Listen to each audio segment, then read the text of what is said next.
Hello everyone, in today's video I am going to show you how to fix screen dimming in Realme 15 Pro. So let's start the video. First of all, open settings. In settings, scroll down and click on display and brightness.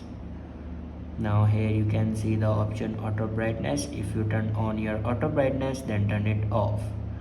After turn off your auto brightness, then here you can see the option dark mode.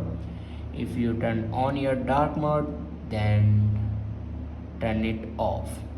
After turn off your dark mode, then go back to your home screen and restart your device. For restart your device, press and hold power button and swipe up to restart your device. After doing these steps, your problem will be fixed. I hope this video is helpful for you. Thanks for watching.